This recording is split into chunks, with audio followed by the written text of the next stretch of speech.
ఒక ఇంటర్వ్యూలో సబితా రెడ్డి గారు పంచుకున్న తర్వాత మహి గారు సినిమాలు పెట్టడం జరిగింది. ఇక్కడ ఇంట్రెస్టింగ్ పాయింట్ ఏంటంటే సినిమా షూటింగ్కి ముందు కానీ షూటింగ్లో కానీ సినిమా రిలీజ్ అయిన తర్వాత కానీ సబితా రెడ్డి గారితో మహి గారు కలవలేదు. 10 టీవీ స్టూడియో సాక్షిగా ఫస్ట్ టైం సబితా గారు మహి గారు కలుస్తున్నారు. సబితా గారు మీకు ఎలా అనిపిస్తుంది? ఇప్పటివరకు మీరు సినిమా చూశారు, మహి గారు సినిమా తీశారు, అన్ని వైపుల ప్రశంసలు చాలా ఎగ్జాక్ట్లీగా కొంచెం హృదయానికి హత్తుకున్నట్టు సినిమా తీశారన్న ప్రశంసలు మహి గారికి వస్తున్నాయి. మీరు 10 టీవీ స్టూడియోలో ఫస్ట్ టైం కలిశారు ఇద్దరు, ఎట్లా అనిపిస్తుంది? ఇంతకుముందే చెప్పానండి, మరొక్కసారి మా కుటుంబంలో మిస్ అయిన వ్యక్తిని మేము చూసుకున్నామని ప్రజలందరూ ఫీల్ అయ్యేటట్టు తీశారు. ప్రతి ఫ్రేమ్లో కూడా రాజశేఖర రెడ్డి గారు గుర్తుకొచ్చారండి. అంటే నిజంగా ఆయన వ్యక్తిత్వం ఎలాంటిది, ఆయన నడవడికి ఎలాగుండేది, ఆయన అనుకుంటే ఏ విధంగా తిరుగు లేకుండా ఉండేవాడు. చాలాసార్లు అసెంబ్లీలో చెప్పేవాడు, మడమ తిప్పను మాట తప్పనని. అలాంటి వ్యక్తిని మరొక్కసారి మా కళ్ళ ముందు మిస్ అయిపోయినామనే వ్యక్తిని సజీవంగా కాకపోయినా ఆ రూపంలో ఆ వ్యక్తిని ఆ విధంగా చూస్తున్నప్పుడు అందరం మరొకసారి గుర్తు చేసుకున్నాము. చివరిలో ఆ క్లిప్పింగ్స్ అన్ని చూసి బరువెక్కిన హృదయంతో బయటకు వచ్చామండి.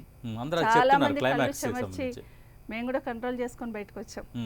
అంటే కళ్ళు చెమర్చిపోయి సినిమా చూసిన ఫీలింగ్ మర్చిపోయి బరువెక్కిన హృదయంతో బయటకు వచ్చాం. చాలా బాగా తీశారు. రైట్. మహి గారు మీకు ఎలా అనిపిస్తుంది? మీరు మేడం క్యారెక్టరైజేషన్ కూడా పెట్టారు సినిమాలో. ఇప్పుడు ఫస్ట్ టైం 10 టీవీ స్టూడియోలో కలుస్తున్నారు సబితా గారిని. ఇట్ ఈస్ గుడ్ అండి. అంటే నాకు వైఎస్ఆర్ గారు అసలు తెలియదండి. అంటే ఇట్స్ సంథింగ్, ఇట్స్ మ్యాజికల్. నేను ఎప్పుడు సార్ని చూడలేదు, నేను ఏ పుస్తకం చదవలేదు. నాకు తెలిసి నేను I didn't meet people who really went along with it. I knew the soul and spirit of this person. ఇలా ఈ వ్యక్తిత్వం అనేది ఇలా అనేది ఒక had a next this thing. Sometimes అది ఆత్మకథ అంటారు చూడండి. ఆత్మకథ అంటే ఆయన ఆత్మ. నేను ఎందుకు చెప్తున్నా నాకు అర్థం కాలే. నేను సార్ ఉన్నప్పుడు నేను ఈ దేశంలో లేను. నేను తిరిగే 2008కి వచ్చాను. నేను చూసింది చాలా తక్కువ. నాకు సార్కి ఏ సంబంధము ఎక్కడ ఏ కులాలు లేదు. కానీ it is just that I was chosen to tell his story అండి. అండ్ సమ్ టైమ్స్ ఆ స్టోరీ మ్యాజిక్ ఏంటంటే ఇట్ ఈస్ టోల్డ్. అది రీసెర్చ్ చేసింది కాదు. It just happened that I was able to tell his story the closest to what's possible అండి. అంటే తెలుగు రాజకీయ చరిత్రలో చాలా మంది నేతలు ఉన్నారు కదా, ఎందుకు రాజశేఖర రెడ్డి గారిది ఎంచుకోవాలనిపించింది? Is any reason behind that? నేను ఎప్పుడు సార్ రాజశేఖర రెడ్డి గారు కథ చెప్దాము అని బయలుదేరి చెప్పి అజెండా ఏంటూ ఏం లేదండి. Over a period of time ఎక్కడైనా ఇది టీ తాగేటప్పుడు లేదో ఒక క్యాబ్లో పోయేటప్పుడు ఆటోలో కాన్వర్జేషన్లో ప్రతి ఒక్కరికి ఏదో ఒక కథ ఉందండి. అంటే మా సబితమ్మ గారు చెప్పినట్లు ఒక కథ ఉంది. మేడంకే కాదు, మీరు రోడ్లో ఎక్కడన్నా చోటు పోతే ప్రతి ఒక్కరు ఏదో ఒకటి. నేను ఎప్పుడు ఒక పొలిటీషియన్ గురించి అంత హార్ట్ వార్మింగ్గా చెప్పింది లేదు. అట్లీస్ట్ ఇండియాలో I have not seen many. I felt ఏంది ఇది, something they have something nice to tell. Something అంటే ఇప్పుడు తెలిసిన వాళ్ళు చెప్పడం వేరే అండి, లబ్ధి పొందిన వాళ్ళు లేకుంటే డైరెక్ట్గా బంధువులు వాళ్ళకున్న అభిమానం వేరే. ఏ సంబంధము లేని అతను వాళ్ళు the way they tell it, I felt there is something very heart warming, very positive about it.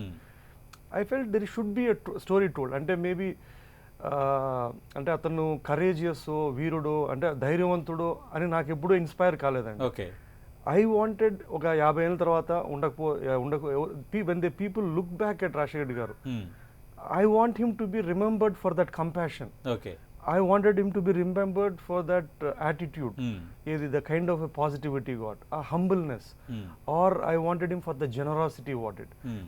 నాకు రాజశేఖర రెడ్డి గారు అది అలా గుర్తు, నాకు నచ్చిన రాజశేఖర రెడ్డి ఇది. Okay, maybe in years later I wanted him to be remembered for this, and this is my tribute to him to say that this is what he's left behind and it is not glorification. I didn't wanted him to show ఆయన ఏంటిది ఏమీ, నాకు I was not interested in that అండి. Right. అంటే మహి గారు మీరు సినిమాలో ఒక డైలాగ్ పెట్టారు, రాజశేఖర రెడ్డి నువ్వు మారానని నేను నమ్ముతున్నాను, నేను నీకు ఓటు వేస్తాను నీ పార్టీకి కాదని. అది నిజంగా జరిగిందా మీరు, లేదంటే కొంత ఇంట్రెస్టింగ్గా ఉంటుందని పెట్టారా? అది లేదండి, నేను ఎవరితో మాట్లాడుతున్నప్పుడు అతను అన్నాడు, గుంటూరు అతను ఏమన్నాడంటే నాకు ఆ పర్టికులర్ పార్టీ ఇష్టం లేదండి, కానీ ఎందుకో నాకు వైఎస్ఆర్ గారు ఇష్టము, నేను ఆయనకు ఓటేస్తాను అన్నాడు. ఆయన గురించి ఓటేసాను అన్నాడు, అంటే ఒక వ్యక్తి గురించి వేసాను అన్నాడు.